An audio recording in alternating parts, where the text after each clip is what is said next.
Next topic हमारे पास है कैपिटल गुड्स। अब कैपिटल गुड्स क्या होते हैं, अभी इसकी डेफिनेशन देखिए कि capital goods are fixed assets. अब ये क्या है, फिक्स्ड असेट्स है ऑफ द प्रोड्यूसर। अब जो प्रोड्यूसर है, प्रोड्यूसर कौन होता है, जो कि गुड्स और सर्विसेज को प्रोड्यूस करता है, ठीक है। अब ये जो प्रोड्यूसर है उन फिक्स्ड असेट्स को यूज करके क्या करता है, प्रोडक्शन करता है। These goods are repeatedly used। अब इन फिक्स्ड असेट्स का बार बार यूज किया जाता है, ठीक है। किसके लिए यूज किया जाएगा, in the process of production and are of high value. अब ये जो फिक्स्ड असेट्स है, अब ये कौन सी वैल्यू की होती है, हाई वैल्यू की, यानी कि काफी ज्यादा इनका प्राइस होता है। तो कैपिटल गुड्स का सीधा सीधा सा मतलब क्या है कि इसमें जो है हमारा जो प्रोड्यूसर है वो क्या करता है, फिक्स्ड असेट्स को यूज करता है। बार बार उन फिक्स्ड असेट्स का यूज किया जाता है किसके लिए, प्रोडक्शन करने के लिए, जैसे कि प्लांट एंड मशीनरी, ठीक है। तो प्लांट और मशीनरी का यूज जो है वो आगे प्रोडक्शन करने के लिए यूज किया जाता है। अब आगे अगला क्वेश्चन है हमारे पास, all capital goods are producer goods. अब सारी की सारी जो कैपिटल गुड्स हैं वो प्रोड्यूसर गुड्स होती है। कैपिटल गुड्स का मतलब क्या है, जो फिक्स्ड असेट्स की फॉर्म में होती है, ठीक है। But all producer goods are not capital goods. Why?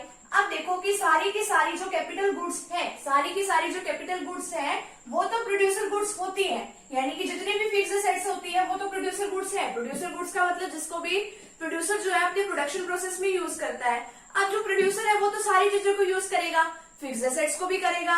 अब जो नॉर्मल जो होती है, जो फिक्स्ड असेट्स नहीं होती, फिक्स्ड असेट्स के तो बहुत ज्यादा प्राइसेस भी होते हैं, वो तो बाकी भी सारी चीजों को यूज करते हैं, छोटी छोटी चीजों को भी। बट इसमें क्या बताया गया कि बट ऑल प्रोड्यूसर गुड्स, लेकिन जो बाकी प्रोड्यूसर गुड्स होती है वो सारी कैपिटल गुड्स नहीं होती है। ऐसा क्यों?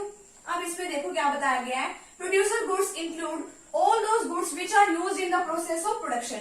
यानी कि प्रोड्यूसर गुड्स तो वो होती है कि जो कि सारी प्रोडक्शन प्रोसेस में जिसको यूज किया जाता है। अब इसमें क्या क्या इंक्लूड होता है, goods use as raw material, ठीक है। अब जो रॉ मटेरियल के तौर पे जिसको यूज किया गया है वो भी by the producer, like woods use for making furniture. अब इसमें तो अगर मान लो कि जो हमारा प्रोड्यूसर है अगर वो फर्नीचर बना रहा है तो उसके लिए तो वो लकड़ियों का भी यूज करेगा, करेगा कि नहीं करेगा, ठीक है, फर्नीचर बनाने के लिए। आगे क्या है, goods used as fixed assets by the producer. अब वो तो फिक्स्ड असेट्स का भी यूज करेगा, जो फिक्स्ड असेट्स नहीं है उसको भी यूज करेगा वो तो, ठीक है। तो so all capital goods are producer goods, ठीक है। अब इसमें क्या बताया गया कि सारी की सारी कैपिटल गुड्स तो प्रोड्यूसर गुड्स होती है, फिक्स्ड असेट्स भी तो होती है, फिक्स्ड असेट्स तो वो सारी यूज करता ही है। अब जो जो प्रोड्यूसर यूज करता है उसको हम क्या कहते हैं, प्रोड्यूसर गुड्स, जो वो प्रोडक्शन करने के लिए करता है। तो आपको पता है जो प्रोड्यूसर है वो तो प्रोडक्शन करने के लिए फिक्स्ड असेट्स को तो यूज करेगा, तो इसलिए सारी गुड्स को तो कैपिटल, अब जो इसकी है कैपिटल गुड्स को प्रोड्यूसर गुड्स तो कहेंगे। अब बात आती है कि जो कैपिटल गुड्स नहीं होती, ठीक है, but all producer goods are not capital goods. Why? अब इसका आंसर बताना है। Capital goods include only fixed assets used by the producer for making furniture, it does not include raw material। इसके अंदर जो है छोटा मोटा रॉ मटेरियल हम इसके अंदर इंक्लूड नहीं करते, तो यही रीजन है।